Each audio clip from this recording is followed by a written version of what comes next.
So let's go to, and there it is, read.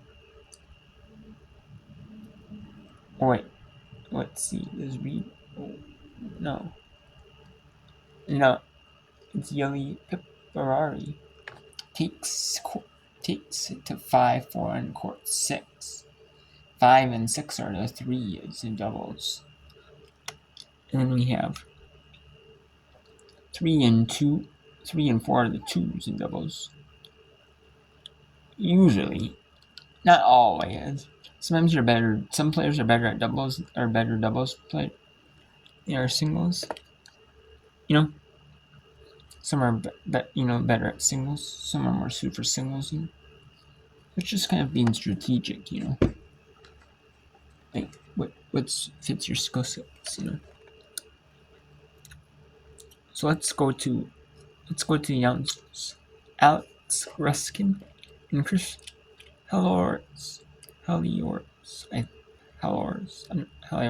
not sure how to pronounce it. Sorry about that. For watching this, which I don't think you are. I don't know if you'll find this ever, but you. Sorry about that.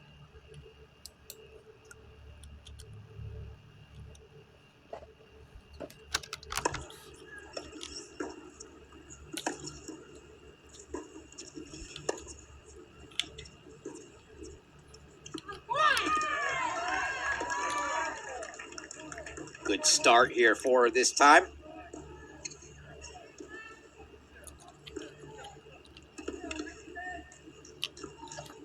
And this one is also the feed before I let it go. Back to the answers. This is the feed where this is not like the individual court feeds. You can watch, if you want to watch an individual court, like court 1, court 2, court 3, court 4, court 5, court 6. If you want to watch an individual court, you can go ahead and watch an individual court. But this feed right here is the main feed where they'll focus on like the court 1, court 2, court 3, court 4. They'll go down each court, give each court a little love in the beginning, and then when it gets more into like first set, hey, you can see who's taking the momentum in the first sets, which team's taking momentum in the second sets. See the match points, see the set points, see key break points, so you can see some key deciding points and stuff like that throughout all the matches, and like single box, and you can see double box, triple boxes. So yeah, they might have a main match, and they might have two side matches on the side that are smaller, and one big feature match. So it's kind of nice, to see that. Because if I miss a court, if I'm focused on one court, I might just watch one court. I'm not going to focus on like really the other courts, as much, So unless they have like a scoreboard on, then I might go back and flip. But I kind of like it when they do the flipping for you. I kind of like that, I kind of like watching all the matches at once. It'd be like golf.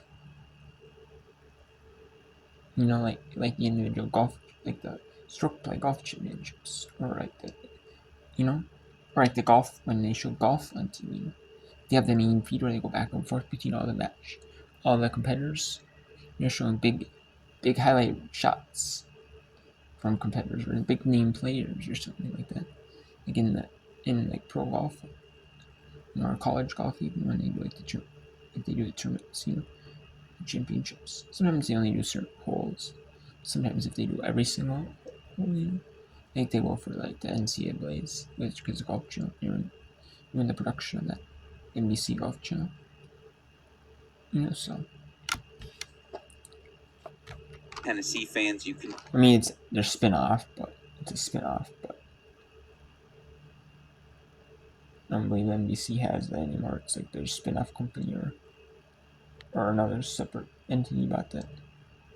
Have thoroughly owned this last hour of play. The Aggies Can they put on the finishing touches?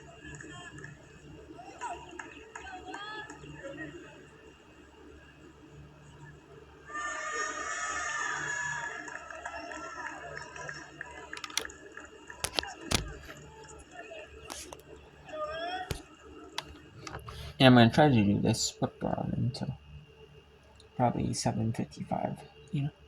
Hopefully, but with different different events if I can, because I want 7:55. I want to see how much my Connect Sports Season 2 Xbox 360 game auction sells for. Wheels. And that is, look at that.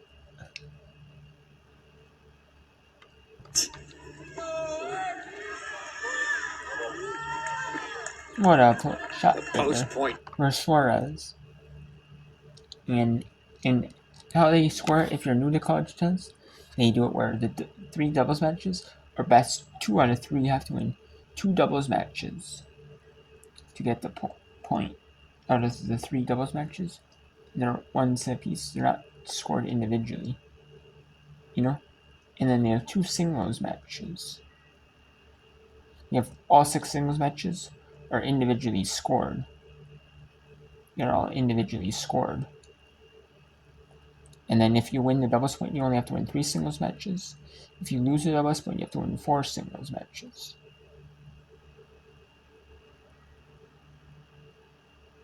So it puts more emphasis on the doubles point. Because it's kind of like the team format. The team, and they make it. It's kind of like the team factor is the doubles point.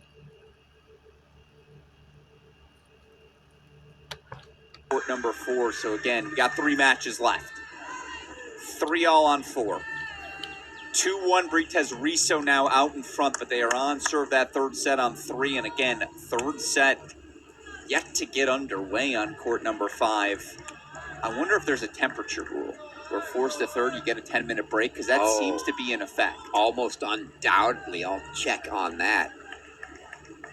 I feel fairly confident in saying that is indeed the case, because we saw it on all of these courts.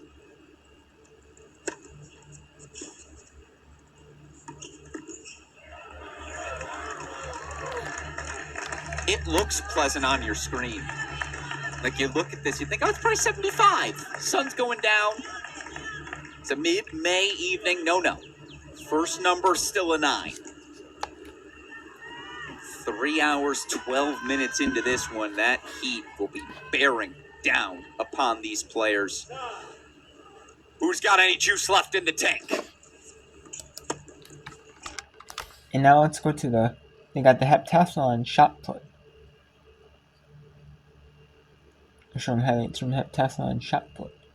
And the 200 in the heptathlon, which is the women do the heptathlon, which is like the shot put, like 200 meter, like field events and running events mixed. They do running like 200, like they do like running events. They don't do like the full-on sprints, but do like 100 meters, 200 meters, like 400 meters, like small like stuff like that. And then they'll do like the sprint, and then they'll do like the shot put, like javelin, maybe like high jump. It's kind of things like that. Like they do some field events and have like, I'm not sure exactly which field events they do, but they do some field events and some running events, some like lower distance running events. And then they do, I believe, and then they do it's for people, maybe people who are multi-talented at like multiple different events. They do the heptathlons for the women, the decathlons for the men. And some of them, I don't know if you see it as often as in college. You might, but I know you see people who do that, and they might do the if they're like really really talented, you might see them being like, say, like the shot put, heptathlon shot put, and then they'll be in the regular women's shot put. which it's easier to be in the heptathlon. You have more of an advantage for good, you know? Yeah, heptathlon shot put for good shot put. But regular shot put remains shot put only specialists. Or people who are specialists in like field, their only field event is shot put. You know, so. Especially knowing you're getting the winner of this match.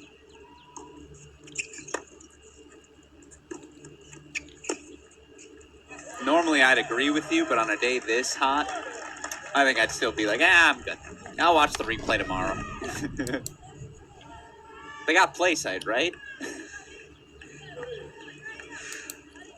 So 3-all, 40-30. They are on serve, 2-all on court number 3. We'll get you back over to it here in a second. Hold here through the end of the changeover. Third set now officially underway on court number 5.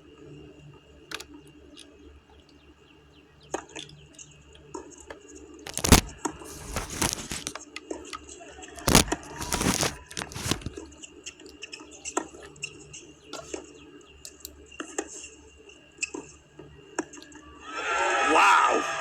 I too thought that was sailing. I thought it was just going wide. And yeah, great ball.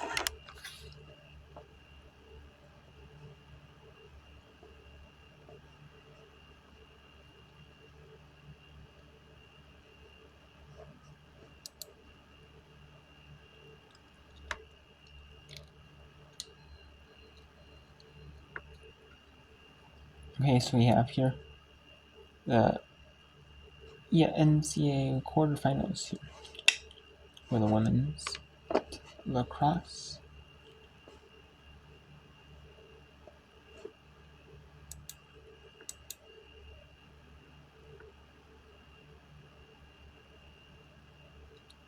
We have it being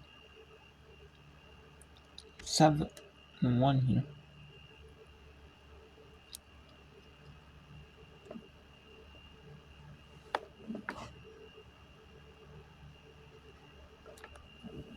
That's 7-1 here. Bigger lane to goal.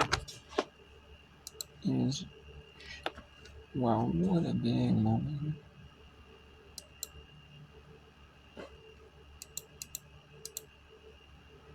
Okay, so let's tune over to the American 10,000 meter women's event. We will have 14 laps remaining here in the 10,000 meters. And Kim Otai, we saw her make this move. And the only time I ever watched like track and field, I'm gonna be honest with you, or not for men's. Usually I don't watch on men's sports. I do watch the men's outdoor track and field championships. So, if it's mixed in the conference event, like the NCAAs, they have a separate day, just women's, a separate event, just men's events. So, but if it's mixed in, like sometimes it might be mixed in at like the Olympics or like the world, like you know, like the Olympic qualifying events, or, or like conference events, conference indoor, outdoor track and field meets. Then I'll watch it. But Would like to run this 10,000 meters. It's about 15 or 20 degrees warmer than they would ideally like to run it. You know, when you start running, you're talking about 78 degrees. It is a little bit humid and it's a little bit windy. When you're going around the oval 25 times, that's a lot of pressure on you. That's a lot of heat. You can see that there's some water stations. Some of the athletes usually will take it early on. They typically don't like to take it later on in the race, especially not that front pack. Otai with a quick look over her shoulder right there. I think she's surprised that no one has tried to join her on this move. And I'm actually surprised too. But again, it goes back to the strategy of the pace. You know, you'll see that that pack will start coming back to her as it's going, because she's not running that fast right now. I mean, she's running, 85s or so, which is not crazy fast.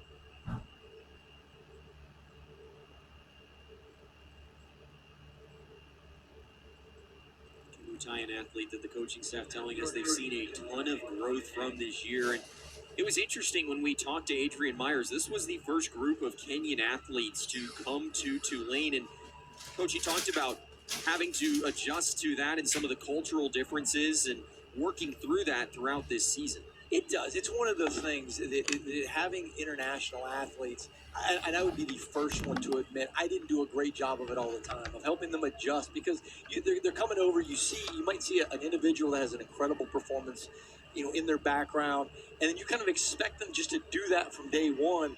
And that's hard because it's a transition. You're talking about somebody coming from a completely different part of the world, different culture, different thought processes, different ways to live, different food.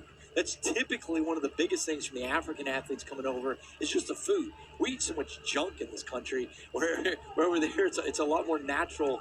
So that kind of wrecks with their body a little bit to start off with. So yeah, Isn't that the truth? Isn't that the truth? Yep. Yep. I mean, that is the truth. I mean, I don't want to get into that too much, but man, right now, man, ain't that the truth? Because, I mean, look, yeah, we have so much ultra processed junk food in this country. It's like countries in like Africa, like Africa, like Europe, even Europe, they have some junk food, but it's like their junk food, like they're like, let's say like junk foods we eat here, like M&Ms or Gatorade or drink like M&Ms. Like their M&Ms or their cereals, even cereals like junk. It's so much better. It's like miles. Their cereal's like miles better than our cereal. Is it perfect cereal? No. But even like their cheap brands like Fruit Loops or Corn Flakes or Cheerios are miles better than ours.